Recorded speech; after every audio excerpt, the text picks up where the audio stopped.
உண்மையாகவே பக்தி நெறியிலே ஊறி திளைத்தவர்களால் மட்டும்தான் இதை புரிந்து கொள்ள முடியும். ஏனென்றால் இந்த இறைவனை தேடுதல் அப்படிங்கிற அந்த மிகப்பெரிய விஷயத்திலே நம் மனமானது எப்பொழுதுமே குழப்பத்தில் ஆட்கொண்டே கிடக்கிறது. அந்த குழப்பத்திலிருந்து வெளிவர வேண்டுமென்றால் யதார்த்தமான உண்மையை நாம் புரிந்து கொள்ள வேண்டும். இறைவனுடைய குணநலன்கள் அப்படின்னு கேட்டால் குணமற்றவர் அப்படின்னு சொல்லுவாங்க. அதை சொல்லும்போது சர்வவியாபி அப்படின்னு சொல்லுவாங்க. நீக்கமர நிறைந்திருக்கின்ற இறைவன், பரம்பொருள், கருணையாளர், இப்படி நிறைய விஷயங்களில் நிறைய விதங்களில் அவரை குறிப்பிடுவார்கள். சர்வவியாபி அப்படின்னு சொல்லும்போது எந்த ஒரு பொருளையும் எந்த ஒரு உயிரையும் நாம் குறித்து காட்டும் பொழுது அப்பொருளில் நீக்கமர நிறைந்திருக்கின்றார் இறைவன் அப்படின்னு குறிப்பிடப்படும். அப்படி நீக்கமர நிறைந்திருக்கின்ற இறைவனை நாம் எவ்வாறு உணர்ந்து கொண்டுள்ளோம் அப்படிங்கிறது தான் ரொம்ப முக்கியமான விஷயம். அதிலும் குறிப்பாக நாம் சிவபக்தியிலே பயணிக்கின்றோம், அவரை உணர முற்படுகின்றோம், அவர்தான் எல்லாம் என்று வாழ நினைக்கின்றோம். அப்படிங்கும் போது சில அடிப்படையான விஷயங்களை நாம் புரிந்து கொள்ள வேண்டும். இயல்பாகவே நமது வழியிலே ஏதேனும் ஒரு பொருளை தெரியாமல் உதைத்து விட்டால் கூட தொட்டு கும்பிடுகின்ற பழக்கம் இருக்கும். நமக்கு தெரியாமலே இறைவன் சர்வவியாபி அப்படிங்கிற விஷயத்தை நமக்கு நமது பெற்றோர்கள் எப்பொழுதோ கூறி வளர்த்திருக்கிறார்கள். பார்க்கின்ற எல்லா பொருளும் இறைவனே, பார்க்கின்ற எல்லா பொருளும் இறைவனே, எல்லா உயிரும் இறைவனே அப்படிங்கிற தத்துவத்தை குறிப்பதாகத்தான் அது இருக்கும். நாம் அதை எவ்வாறு உணர்ந்து கொண்டுள்ளோம் அப்படிங்கிறது தான் ரொம்ப முக்கியமான விஷயம். ஏன்னா சர்வவியாபி அப்படிங்கிறத அவ்வாறே நாம் எடுத்துக்கொண்டுள்ளோமா, உண்மையாகவே அதை நாம் பழக்கப்படுத்தி கொண்டுள்ளோமா அப்படின்னு கேட்டால் இன்னும் அந்நிலைக்கு நாம் வரவில்லை அப்படிங்கிறது தான் நாம் தெரிந்து கொள்ள வேண்டிய விஷயமாக இருக்கிறது. சர்வவியாபி அப்படிங்கும் போது எல்லா பொருளிலும் நீக்கமர இறைவன் நிறைந்திருக்கின்றார். இப்போ நம்ம ஆலயத்துக்கு போகிறோம். ஆலயத்தில் கருவறைக்குள்ள சிற்பம் செய்து இறைவனாக பாவித்து வழிபடுகின்றோம். அப்போ அந்த சிற்பத்தில் மட்டும்தான் இறைவனுடைய ஆற்றல் இருக்கிறதா அப்படிங்கிறது ஒரு சின்ன கேள்வி. இப்போ அந்த ஆலயத்திற்குள் நுழையும் பொழுது கீழே படிக்கட்டுகளாக கல் சில கிடக்கும், அதை மிதித்துத்தான் நாம் போகின்றோம். அதே போல் பலிபீடம் இருக்கும், கொடிமரம் இருக்கும், அந்த கோவில் கட்டிடங்கள் இருக்கும். இந்த மாதிரி எல்லா விஷயங்களுமே அங்கு காணப்படும். சர்வவியாபி அப்படிங்கிறது அந்த இடத்தில் நம்மால் பிரித்து பார்க்க முடியுமா, அதாவது அந்த பொருளுக்கான அர்த்தத்தை நாம் அங்கு உணர்ந்து கொள்ள முடியுமானா கட்டாயமாக நாம் உணர்ந்து கொள்வது இல்லை. காரணம், ஆலயத்திற்குள் சென்று இறைவனை மிக அருகாமையில் நின்று தரிசித்தால் மட்டுமே நான் இறைவனை கண்டேன், வழிபட்டேன் அப்படிங்கிற எண்ணம் நம் மனதுக்குள்ளே இருக்குது. அப்படிங்கும் போது நம்ம இன்னும் ஒரு தெளிவு நிலையை அடையவில்லை அப்படிங்கிறது அர்த்தம். மீண்டும் அடியேன் குறிப்பிடுகின்றேன், நாம் இன்னும் தெளிவு நிலையை அடையவில்லை என்பது அவ்விடத்திலே ஒரு ஆழமான கருத்து. ஏன் அப்படி சொல்கின்றோம்? உள்ளிருக்கின்ற இறைவனை ஒரு உயர்ந்த இடத்திலும் நாம் ஆலயத்திற்குள் செல்லும் போது மிதிப்படுகின்ற கல்லை வேறு ஒரு இடத்திலும் வைத்து பார்க்கின்ற மனப்பான்மை நமக்குள் இருக்கிறது. அப்படிங்கும் போதே நம்ம சமயத்தில் குறிப்பிடக்கூடிய அந்த சர்வவியாபி அப்படிங்கிற அந்த விஷயத்தை நாம் இன்னும் உணர்ந்து கொள்ளவில்லை அப்படிங்கிறதான் நம்ம ஆழமாக புரிஞ்சுக்கணும். அடியேன் இதை குறிப்பிடுவதற்கான காரணம், இன்றைக்குமே நிறைய பக்தர்களாகட்டும் நிறைய மக்களாகட்டும் இந்த ஆலயம் அப்படின்னு வந்துட்டா எப்படியாவது உள்ளே போயிடணும், எப்படியாவது காசு கொடுத்தாவது போயிடணும், இந்த மாதிரி உள்ளே போயிட்டு விரைவாக வெளியே வந்துடணும் அப்படிங்கிற கண்ணோட்டத்திலே தான் போகிறாங்க. அங்கே போய் இறைவனை ரொம்ப கிட்டத்தில் நின்று பார்த்தாதான் இறைவனுடைய கருணை கிடைக்கும் அப்படிங்கிற எண்ணம் எல்லாத்துக்குமே இருக்குது, பெரும்பாலும் எல்லாத்துக்கும் இருக்குது. ஆனால் நன்கு உணர்ந்த சிவனடியார்கள், அறிவு தெளிவு பெற்ற ஞானியர்கள் அதை விரும்புவதில்லை. காரணம், நான் இறைவனை தியானிக்க வேண்டும், இறைவனை காண வேண்டும் என்றால் எல்லா பொருட்களிலும் என்னால் காண முடியும் அப்படிங்கிற அந்த ஆழ்ந்த உண்மையை ஒருவர் உணர்ந்து கொண்டால் மட்டும்தான் அவர் சிவனடியாராகின்றார். நீங்கள் பாருங்கள், எந்த சிவனடியாராகட்டும், நம்ம சாதாரணமாக ஒரு ஆலயத்திற்கு போகிறோம் அப்படின்னா நம்ம அதை விரும்புவோம். போய் அருகாமையில் நின்று நம்ம சாமியை வணங்கணும், நம்மை சாமி நேராக பார்க்கணும் அப்படிங்கிற எண்ணமெல்லாம் நமக்குள் இருக்கும். ஆனால் அந்த சிவனடியார்கள் மனதிலே அது இருக்காது. காரணம், அவர்கள் எந்த இடத்தில் நின்றாலும், அவர்கள் இறைவனை பார்க்கிறார்களோ இல்லையோ, இறைவன் அவர்களை பார்க்கின்றார். இறைவன் அவர்களை பார்க்கின்றார். அந்த உண்மையும் அவர்கள் அறிவார்கள். அதே போலத்தான் நாம் ரொம்ப அருகாமையிலே சென்று நின்று நம்மை இறைவன் பார்க்கிறார் அப்படின்னு நம்ம நினைத்தாலும் நம்மையும் பார்க்கிறார். எப்பொழுது அவர் நம்மை பார்க்காமல் இருக்கிறார் என்பதுதானே கேள்வி. எந்த நிமிடத்தில் நம்மை அவர் பார்க்காமல் விட்டுவிட்டார் என்பதுதான் பெரிய கேள்வியே. ஏன்னா நீக்கமர நிறைந்திருக்கிறார் என்பதை சத்தியமாக ஏற்றுக்கொண்டோமெனில் நம் வீட்டிலுள்ள ஒவ்வொரு பொருட்களின் வாயிலாகவும் இறைவன் நம்மை கண்காணித்து கொண்டுதான் இருக்கிறார். நமது பூஜை அறையை நாம் பூட்டி வைத்தாலும் அங்கிருக்கின்ற இறைவன் சர்வவியாபியாக எல்லா இடத்திலிருந்தும் நாம் செய்வனவற்றை பார்த்து கொண்டுதான் இருக்கிறார். சரி, மற்ற பொருட்களெல்லாம் இறைவன் இல்லை என்ற தாற்பயத்திற்குள் நீங்கள் வந்து உயிரினங்களில் மட்டும்தான் இறைவன் குடிகொண்டிருக்கிறார் என்று நீங்கள் நினைத்தாலுமே கூட உடனிருப்பவர்கள் வாயிலாக நம்மை கண்காணித்து கொண்டுதான் இருக்கிறார். அப்படி மற்றவர்கள் உள்ளத்திலே கூட அவர் இல்லை, என் உள்ளத்திலே தான் அவர் இருக்கின்றார் அப்படின்னு நீங்கள் நினைத்தீங்கனாலுமே கூட நீங்கள் செய்கின்ற நாம் செய்கின்ற ஒவ்வொரு செயலையும் நம்முள்ளிருந்து இறைவன் கண்காணித்து கொண்டுதான் இருக்கிறார். அப்போ சர்வவியாபி அப்படிங்கிற அந்த வார்த்தையை நாம் எப்படி கையாள முடியும் அப்படின்னு கேட்டால், எல்லா உயிராகவும் எல்லா உயிருக்குள்ளும் எல்லா பொருளாகவும் எல்லா பொருளுக்குள்ளும் இறைவன் நீக்கமர நிறைந்திருக்கின்றார். அசையும் அசையாத உயிருள்ள உயிரற்ற என்று பாகுபாடில்லாமல் இப்பிரபஞ்சத்திலே உள்ள அணுக்கள் முதற்கொண்டு எல்லாவற்றிலும் நீக்கமர இறைவன் நிறைந்திருக்கிறார் என்ற தாற்பயத்தை நாம் அடிப்படையிலே உணர்ந்து கொண்டால்தான் நம்மால் இறைவனை உணர்ந்து கொள்ள முடியும். அப்படி உணர்ந்து கொள்ளும் தருணத்திலேதான் இறைவனின் மகத்துவத்தையும் நம்மால் புரிந்து கொள்ள முடிகிறது. நீங்கள் எந்த பொருளை பார்த்தாலும் சரி, கீழே கிடக்கிற கல்லா, கீழே கிடக்கிற மண்ணா, வீசுகின்ற காற்றா, பொழிகின்ற பனியா, பெய்கின்ற மழையா, எதுவாக இருக்கட்டுமே அனைத்திலும் அந்த இறைத்தன்மை அப்படிங்கிறது கட்டாயம் இருந்துதான் ஆகும். அந்த சிவத்தன்மை அப்படிங்கிறது இருந்துதான் ஆகும். அதுதான் நியதி. சிவத்தை எப்பொருளிலிருந்தும் எதிலிருந்தும் பிரிக்க முடியாது அப்படிங்கிற விஷயத்தை நாம் உணர்ந்து கொள்ள வேண்டும். ஒருவேளை நம் உடலில் இருக்கின்ற அந்த சிவமானது நீங்கிவிட்டால் இந்த உடல் அப்படிங்கிறது என் நிலைமைக்கு ஆட்படும் அப்படிங்கிறத யோசித்து பாருங்கள். இதில் பெரிய ஐயப்பாடுகள் நிறைய இருக்கின்றன. பெரிய ஐயப்பாடுகள், அதுவும் குறிப்பாக பெண்கள் மத்தியிலே பரவிவிட்ட சில ஐயப்பாடுகள், இயற்கை சுழற்சியாக வருகின்ற சில அந்த மாதவிடாய் வருகிறது அப்படிங்கும் போது அப்போ நாங்கள் இறைவனை வழிபடலாமா ஐயா அப்படின்னு கேட்குறாங்க இல்லையா நிறைய பேர். அடியார் பெருமக்கள் அனைவரும் உணர்ந்து கொள்ள வேண்டிய விஷயம், சிவன் எங்காவது கோவிலுக்குள் இருக்கின்றார், அங்கு மட்டும்தான் அவர் இருக்கின்றார். சிவன் ஏதாவது பெரிய மலைகளில் இருக்கிறார், அவர் அங்கு மட்டும்தான் இருக்கிறார் என்று சொன்னால் நீங்கள் சொல்வது உண்மை. அவ்விடத்திற்கு நாம் செல்லலாமா வேண்டாமா என்ற தயக்கம் வருவது இயல்பான விஷயம். சிவபெருமான் எல்லா இடத்திலும் நீக்கமர நிறைந்திருக்கின்ற சர்வவியாபி என்னும் பொழுது நம் உடலிலும் எப்பொழுதுமே இருக்கின்ற இறைவன் அவர். ரொம்ப ஆழ்ந்து யோசித்து பாருங்கள். நீங்கள் தூங்கும் போதும், நீங்கள் எழுந்து நடக்கும் போதும், நீங்கள் செயல்படும் போதும், நீங்கள் ஓய்வெடுக்கும் போதும், எந்த நிலையில் நீங்கள் இருந்தாலும் அந்நிலையிலே உங்களை விட்டு பிரியாத ஒரு தன்மை அப்படின்னா அது சிவத்தை சொல்ல முடியும். அப்படி இருக்கையிலே உங்களுக்கு அந்த மாதவிலக்கு காலங்களில் மட்டும் அவர் உங்களை விட்டு விலகி விடுவாரா அப்படிங்கிற கேள்வியும் ஆத்மார்த்தமாக நீங்கள் கேட்டு பார்க்கணும்.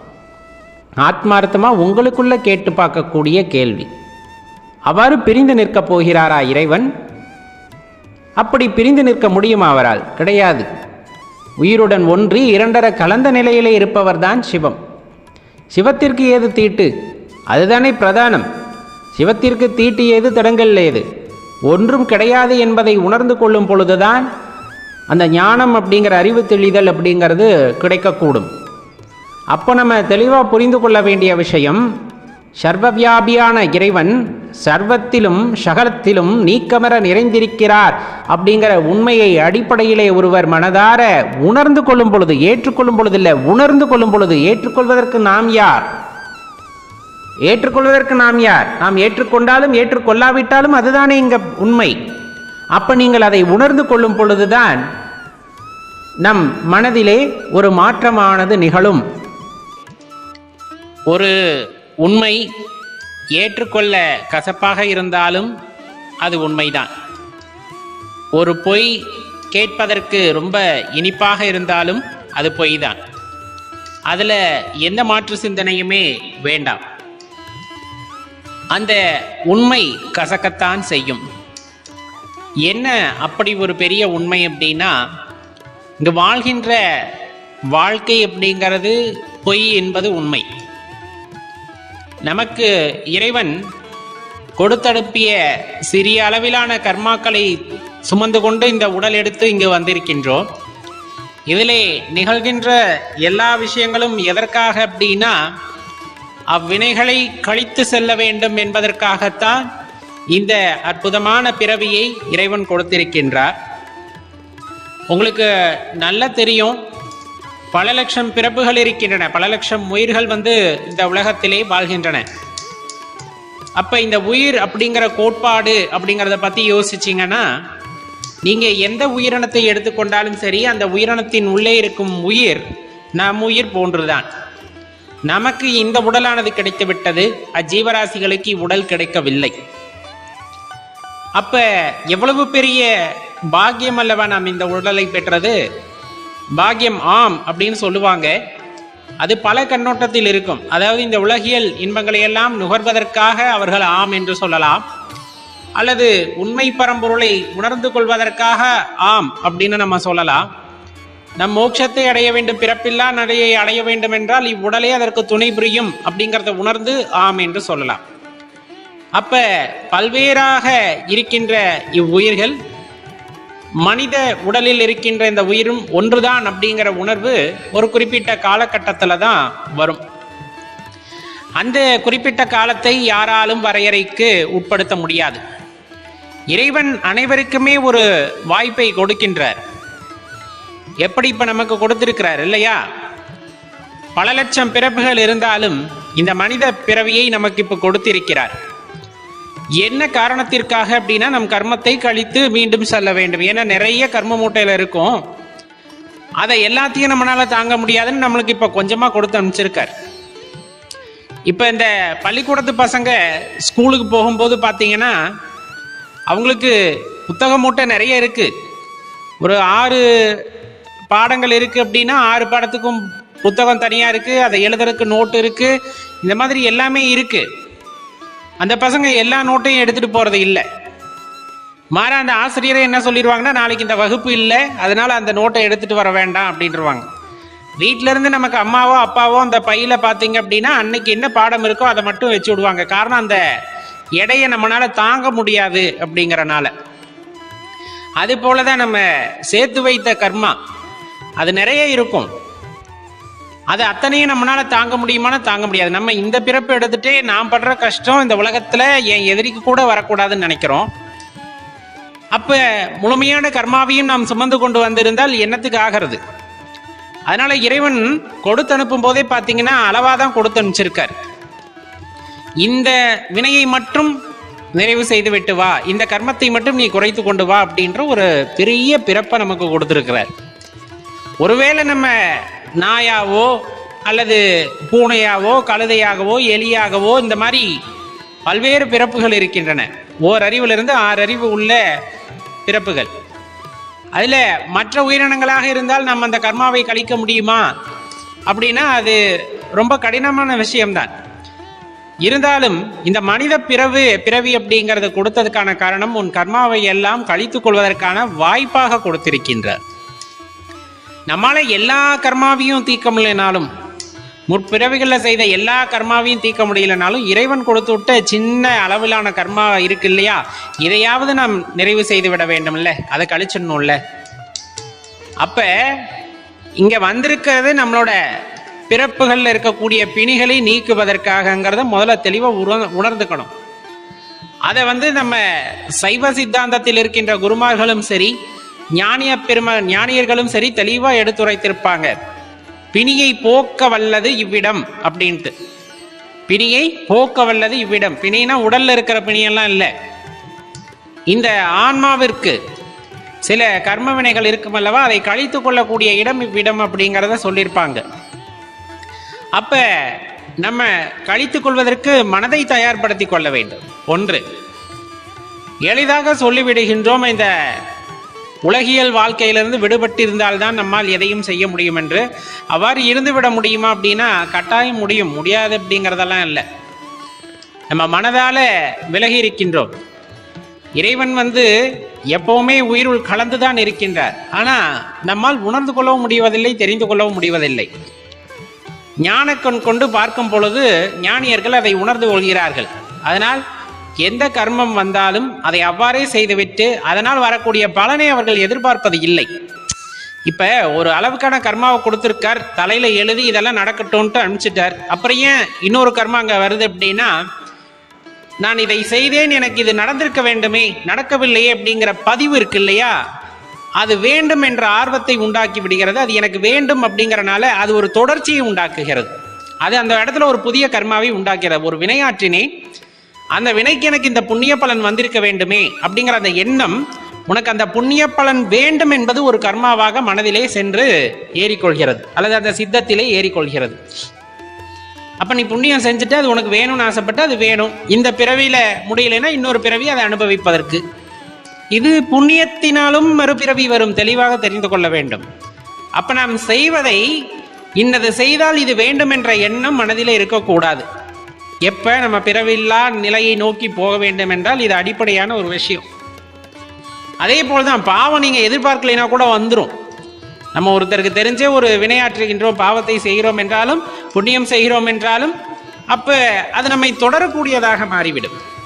இதனால்தான் மறுபடி பிறப்பெடுக்கிறோம். என்ன இதுல ஒரு குறிப்பிட்ட தகுந்த விஷயம்னா, இப்ப இந்த பிறவி போனா போதுன்னு நம்ம மேல கருணை காட்டி பரம்பொருள் என்ன பண்ணிட்டார் அப்படின்னா, மனித பிறவி கொடுத்துட்டார். முடிச்ச உடனே அந்த கர்மாவிலிருந்து கர்மாவெல்லாம் கழிச்சுட்டு மீண்டும் வா அப்படின்னு அனுப்பிச்சிருக்கார். நம்ம என்ன பண்றோம், இங்க இந்த உலகியல் ஆசைகளின் காரணமாக நிறைய வினைகளை ஆற்றிக்கொண்டே இன்னும் ஆசைகளை வளர்த்து கொண்டே போகின்றோம். ஆசைகள் எல்லாம் கர்மாவாக மாறுகிறது. ஆசையெல்லாம் கர்மாவாக மாறும். எப்படி ஆசைப்பட ஒவ்வொரு விஷயத்தா செய்யறோம், அதுல எதிர்பார்ப்பு அதிகமாகுது. இது வேண்டும்னு இப்படி வேண்டும் நினைக்கின்ற அந்த ஆசையானது ஒரு ஏக்கத்தை உண்டாக்கிறது. அது உங்களை பின்தொடரக்கூடியதாக இருக்கிறது. அதை நுகர்வதற்காகவே அடுத்தடுத்த ஜென்மங்கள் மீண்டும் எடுக்க வேண்டியதாகி விடுகிறது. நம்ம வினையை அங்கே கழியாம போயிடுது அந்த இடத்துல. அதனால தான் சொல்லுவாங்க, கடமையை செய், பலனை எதிர்பாராதே. நம்ம என்னமோ வேலை செஞ்சுட்டு அதுக்கான கூலியை எதிர்பார்க்காத அப்படிங்கிற அளவுக்கெல்லாம் கிடையாது. உலகியல் கர்மங்கள் நீங்கள் செய்யும் போது அதிலிருந்து எந்த வினையையும் எதிர்பார்க்காதீர்கள். இதனால் புண்ணியம் விளையுமே, இதனால் பாவம் வருமே, அது பாட்டுக்கு நடக்கும். அது பாட்டுக்கு நடக்கும். உனக்கு என்ன வேலை அந்த வேலையை செய். அதற்காக இன்னார் இந்த வேலையை செய்ய வேண்டும் என்றெல்லாம் அங்கு குறிப்பிடவில்லை. உங்களுக்கு விதிக்கப்பட்ட கர்மத்தின்படி உங்களுக்கு என்ன கடமை இருக்கிறதோ, உன் கர்மாவை கழித்துக் கொள்வதற்காக உனக்கு இறைவன் என்ன வாய்ப்பை நல்கினாரோ அதை பயன்படுத்தி கொண்டு அதிலிருந்து விடுபட்டு வருவதற்கான வழியை தேடு, அவ்வளவுதான். இப்ப ஒரு உதாரணத்துக்கு சொல்றோம். இப்ப ஒரு கர்மத்தின் அடிப்படையில ஒருத்தருக்கு ஒரு பிணி வருகிறது, உடலுக்கு பிணி வருகிறது, மனதிற்கல்ல, உடலுக்கு பிணி வருகிறது. அப்ப இந்த உடலானது எவ்வளவு காலம் தாங்கும் என்பது இறைவனுக்கு நல்லா தெரியுது. உங்க வாழ்க்கையில நடந்திருக்கான்னு யோசிச்சு பாருங்க. அப்ப ஒரு பிணி வருகிறது, நம்மும் நிறைய மருத்துவரை போய் பார்ப்போம், உலகத்திலேயே சிறந்த மருத்துவரெல்லாம் போய் பார்ப்போம். அந்த பிணி சரியே ஆகாது. ஒரு 2-3 வருஷத்துக்கு அது இருந்துகிட்டே இருக்குன்னு வச்சுக்கோங்க. அதெல்லாம் நம்ம அந்த கர்மத்தை கழிக்கக்கூடிய காலகட்டம். ஆனா அந்த 3 வருஷத்துல உங்களுக்கு அந்த பிணி நிவர்த்தி ஆகணும். இது இறைவன் கொடுத்த கட்டளை. ஏன்னா நீங்க செஞ்சதுக்கான அந்த ஒரு பலன் அப்படிங்கிறது, அதை அனுபவிச்சா உங்க கர்மா கழிஞ்சிரும் அப்படின்ட்டு அந்த வருஷத்தை இறைவன் கொடுக்கிறார். அப்படிங்கும் போது நம்ம என்ன மருத்துவம் பார்த்தாலும் அதுல இருந்து நம்மால் மீண்டு வர முடிவதில்லை. அந்த 3 வருஷத்துல உங்களுக்கு சரியாகணும் அப்படிங்கிறது இறைவனிட்ட கட்டளையாக இருக்கும் பொழுது அதுவாக குணமாகாது. அதுவாக சில நேரத்துல குணமாகாது. யாராச்சும் ஒருவர் வருவாங்க, இறைவனை போல யாராச்சும் ஒருத்தர் ஏப்பா உனக்கு இந்த பிரச்சனை இருக்கா, நீ இந்த மருத்துவரை போய் பாரு, இந்த சித்த வைத்தியரை போய் பாரு அப்படின்னு சொல்லுவாங்க. அங்க போனா அவரு எதுவுமே இல்லாம ஒரு பச்சளையை தந்து இதை சாப்பிடு சரியா போயிடும் அப்படிம்பார். அதை சாப்பிட்டதுமே சரியாயிடும்.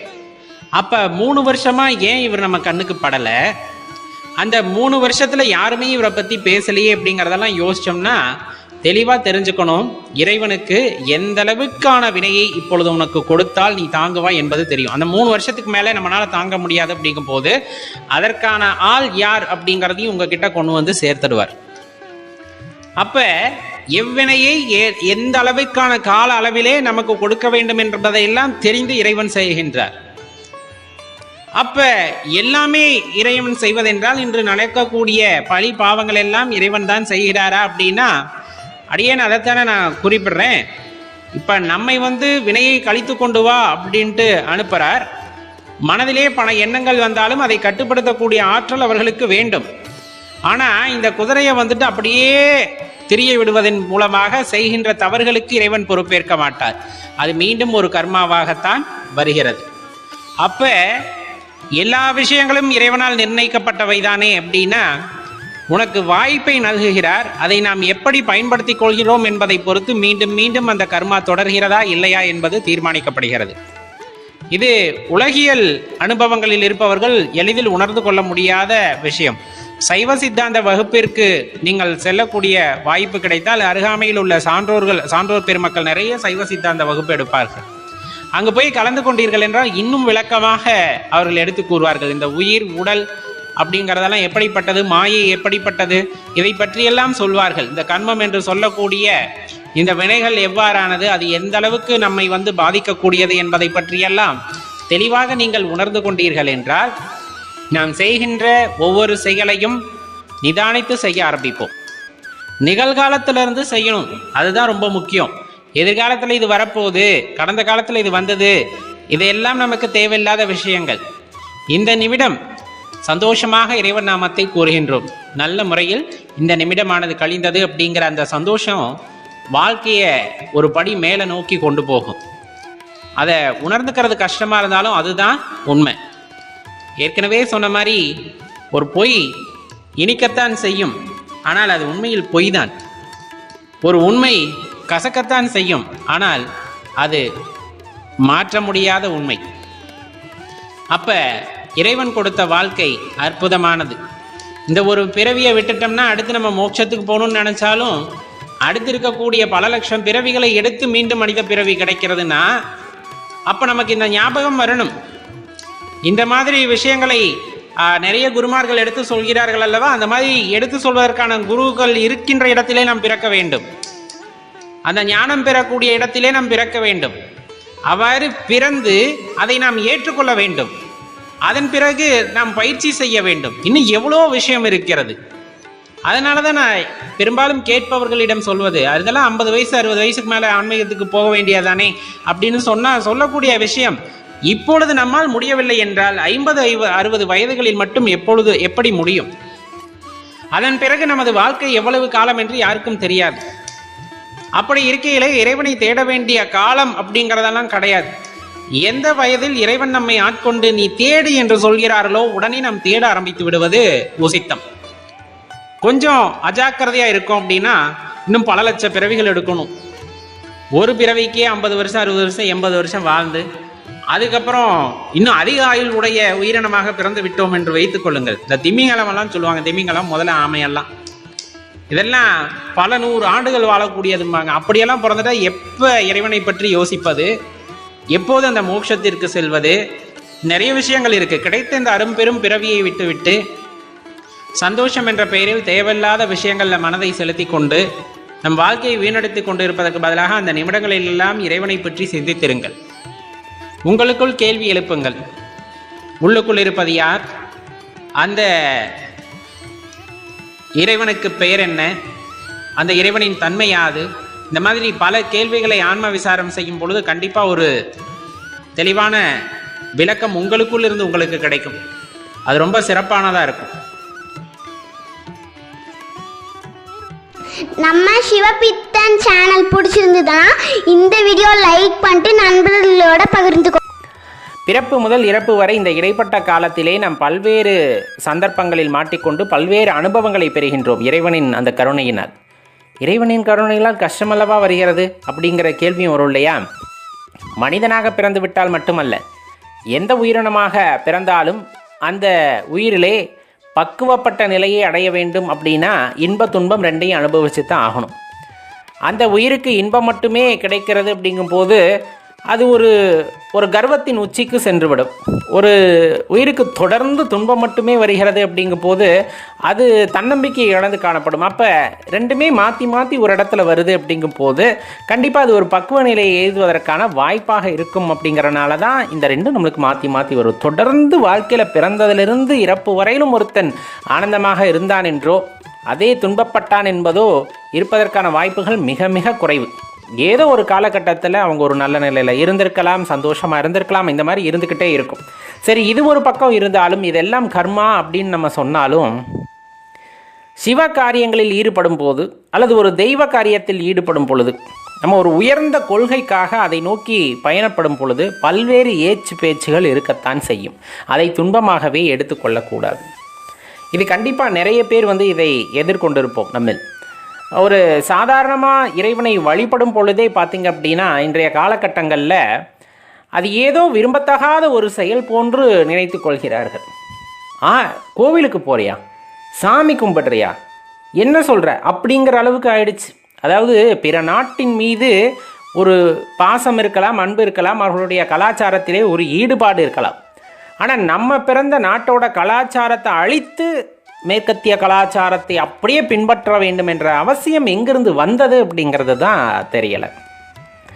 ஏன்னா அவங்க மேற்கத்திய கலாச்சாரத்தில் இருப்பவர்களெல்லாம் நம்மை தேடி வருகிறார்கள். நம் கலாச்சாரத்தை ரொம்பவே உயர்வாக அந்த இறை தேடல் அப்படிங்கிறது இந்த பாரத பூமிக்கே உண்டான உன்னத சேவை அப்படின்னே சொல்லலாம். இங்கே பிறக்கின்ற எல்லா மக்களுக்கும் அந்த சேவையை இந்த பாரதமானது வழங்கி கொண்டிருக்கிறது. அப்படிப்பட்ட நாட்டிலே நாம் பிறந்திருக்கிறோம் அப்படிங்கும் போது இறை சேவை செய்யும் பொழுது கண்டிப்பாக இறைவன் துணை இருப்பார். நம் அந்த இறை சேவையை செய்யும் போது பலரின் பேச்சுகளுக்கும் ஏச்சுகளுக்கும் அந்த ஒரு பொருளாக கூடும் அப்படின்னா அதில் எந்த மாற்று கருத்துமே இல்லை.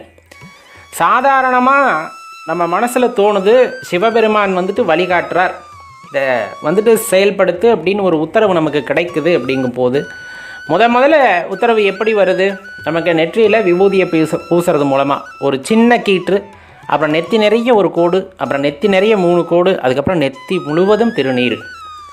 அதே போல் ருத்ராட்சம் ஒரு மாலையாக மீண்டும் கழுத்தில் எரிகிறது. இதெல்லாம் படிப்படியாக ஒவ்வொரு படிநிலையாக தாண்டி தாண்டி நம்ம வர்றோம். இதையெல்லாம் தாண்டி வரும் பொழுதே பல சோதனைகள், பல ஏச்சு பேச்சுகளுக்கு ஆளாகி தான் நாம் வருகின்றோம். இல்லை என்றெல்லாம் சொல்லவில்லை. ஏன்னா இது எல்லா நிலையிலும் நாம் பக்குவப்பட்டால் தான் அடுத்த நிலைக்கு போக முடியும்.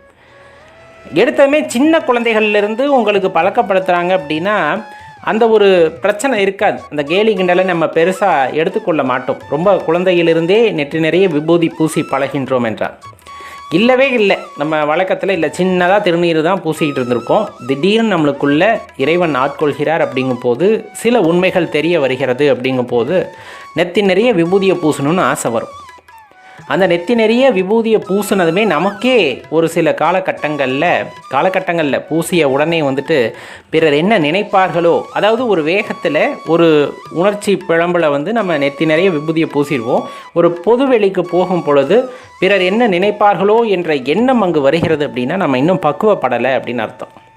கண்டிப்பாக நினைப்பார்கள், இல்லை என்றெல்லாம் சொல்லவில்லை. நினைப்பது மட்டுமல்லாமல் அதை வார்த்தைகளாகவும் ஒரு கணைகளாக மாற்றி தொடுப்பார்கள், அதிலும் எந்த சந்தேகமும் இல்லை.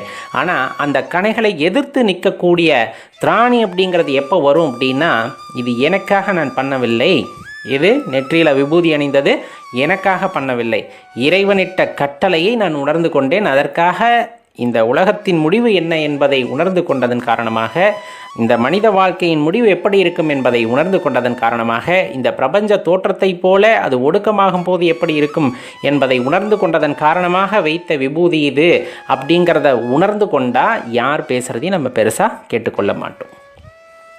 அதே போல ஒரு சிவ காரியங்களில் ஈடுபடுகிறார்கள், அடியார்களுக்கு தொண்டு செய்கிறார்கள், சிவ ஆலயங்களுக்கு தொண்டு செய்கிறார்கள், இன்னும் சொல்லப்போனால் இறைவனுக்கு தொண்டு செய்கிறார்கள்.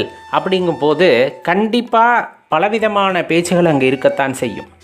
ஒருவர் இறைவன் கொடுத்த பொருள்களிலே ஒரு பொருளை ஒரு சேவையாக செய்கின்றார் என்றால் அவருக்கு வருகின்ற முதல் பேச்சு, இதை எப்படி சம்பாதித்தானோ தெரியல அப்படிங்கிற அந்த வார்த்தை. அதை பெருசாகவே எப்போவுமே எடுத்துக்கக்கூடாது. அதை எப்போவுமே பெருசாக எடுத்துக்கக்கூடாது. ஏன்னா ஒரு உயர்ந்த நிலையை அடைய வேண்டும் என்ற அந்த வைராக்கியம் உடையவர்கள் பிறரின் பேச்சுகளை வந்துட்டு ஒரு பொருட்டாகவே காதில் எடுத்துக்கொள்ளக்கூடாது. நம்ம எந்த நிலையில் உயரணும்னு நினைக்கிறோம்? சிவ சிந்தனையில் உயர வேண்டும் அப்படின்னு நினைக்கிறோம். அதே போல் சிவனை உணர வேண்டும் என்று நினைக்கின்றோம். சிவனை உணர வேண்டும் என்பது சாதாரண விஷயமா? யோசிச்சு பாருங்க. சிவனை உணர வேண்டும் என்பது சாதாரண விஷயமா? அல்லது சிவ சேவை செய்ய வேண்டும் என்பது சாதாரண விஷயமா? யார் நினைத்தாலும் செய்ய முடியாத அந்த சேவை சிவபெருமான் நினைத்தால்தான் சிவ சேவையை உங்களால் செய்ய முடியும். சிவன் அடியார்களுக்கு கூட சிவனருள் இருந்தால்தான் நீங்கள் சேவையை செய்ய முடியும். அப்படிப்பட்ட ஒரு பெரும் இடத்தை நோக்கி நகரக்கூடியவர்களுக்கு அற்பமான சில பேச்சுகளும் ஏச்சுகளும் காதில் விழக்கூடாது. அப்படியே காதில் விழுந்தாலும் அதை ஒரு பொருட்டாக அவர்கள் எடுத்துக்கொள்வதும் இல்லை, அதை எடுத்துக்கொள்ளவும் கூடாது அப்படிங்கிறத தெளிவாக தெரிஞ்சுக்குங்க. ஏன்னா நம்முடைய இலக்கு பெரிதானது. இலக்கு அப்படின்னா நம்ம ஒன்றும் ஒரு விளையாட்டில் விளையாண்டு சாதிக்கணும் அப்படிங்கிறதெல்லாம் நம்ம இலக்கு இல்லை. இந்த மனித குலம் எதற்காக தோன்றியதோ அதை நாம் உணர்ந்து கொண்டோம். மனித குலம் எதற்காக தோன்றியது என்ற உண்மையை தெரிந்து கொண்டோம். அந்த உண்மையை நோக்கி பயணிக்கின்றோம். அதுவே பெரிய இலக்கு தான். ஏன்னா அந்த இலக்கு தெரியாமல் தான் இன்றைக்கும் பல பேர் தடுமாறி கொண்டு இருக்கிறார்கள். என்னமோ வாழ்க்கையில் இருப்பது அல்லது நாம் பார்ப்பது நாம் அனுபவிப்பது எல்லாம் உண்மை என்று அதிலே சிக்கி சின்னாபின்னமாகி கொண்டிருக்கிறார்கள். அப்படி இருக்கையிலே நமக்கு இறைவனின் கருணையின் காரணமாக நமக்கு அந்த உண்மையான புலப்பட்டிருக்கிறது.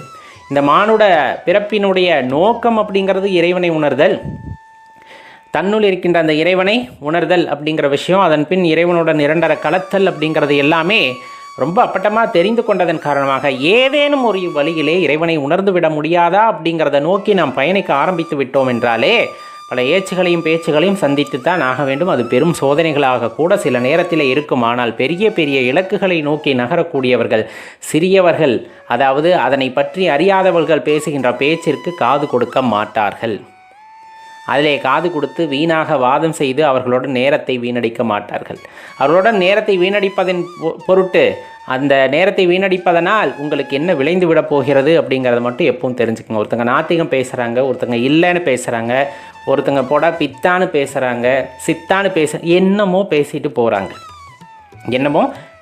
போகிறாங்க. அவங்களுக்கு விளக்கம் கொடுத்துக்கிட்டே இருந்தால் ஒருத்தருக்கு விளக்கம் கொடுக்கலாம், 10 பேத்துக்கு விளக்கம் கொடுக்கலாம், 100 பேத்துக்கு கொடுக்கலாம், 1000 பேத்துக்கு கொடுக்கலாம், 1,00,000 பேர் பேசுகிறாங்க, கோடி பேர் பேசுகிறாங்க. எல்லாத்துக்கிட்டையும் நீங்கள் பேசிக்கிட்டே இருந்தால் உங்கள் இலக்கு அப்படிங்கிறது என்ன ஆகும்? உண்மையாகவே இறைவனை உணர வேண்டும், அவருடன் இரண்டர கலக்க வேண்டும் என்ற உங்கள் எண்ணத்திற்கு ஆகும் அப்படிங்கிறத யோசிச்சு பாருங்கள். அப்போ நம்மளுடைய கொள்கையானது மிகவும் உயர்வானது. நம்மளுடைய கொள்கை அப்படிங்கிறது மிகவும் உயர்வானது. இறைவனை உணர்தல் அப்படிங்கிறது பெரிய விஷயம். அது சிவபெருமானுடைய கருணையினால் மட்டுமே விளையக்கூடிய பெரிய விஷயம். அப்படி அந்த ஒரு வாய்ப்பானது நமக்கு கொடுக்கப்பட்டிருக்கிறது, அந்த ஒரு வரமானது நமக்கு கொடுக்கப்பட்டிருக்கிறது. அப்படிங்கும்போது அதிலே நாம் தெளிவாக இருக்க வேண்டும். நாம் என்னத்திற்காக இந்த பூமிக்கு வந்தோமோ அதிலே நோக்கமாக அதனை கருத்தில் கொண்டு செயல்பட வேண்டுமே தவிர பிறர் பேசுகிறார்கள், ஏசுகிறார்கள் என்ற அந்த ஒரு காரணத்திற்காக மனதனை தடுமாற விடக்கூடாது, சலனப்பட விடக்கூடாது. அன்பு ஒன்றே நம்மை இறைவனிடம் கொண்டு சேர்க்கும் என்ற அந்த அற்புதமான விஷயத்தை உணர்ந்து கொண்டால் நாம் பிறரின் ஏச்சுக்கும் பேச்சுக்கும் இடமளிக்க மாட்டோம். நாம் கொண்ட கொள்கையிலே உறுதியாக இருந்து அதை நோக்கி நாம் ஒவ்வொரு படியாக எடுத்து வைத்து முன்னேறுவோம் என்றால் அதில் எந்த மாற்று கருத்தும் இல்லை. நண்பர்களே, ஓம் நம சிவாய்.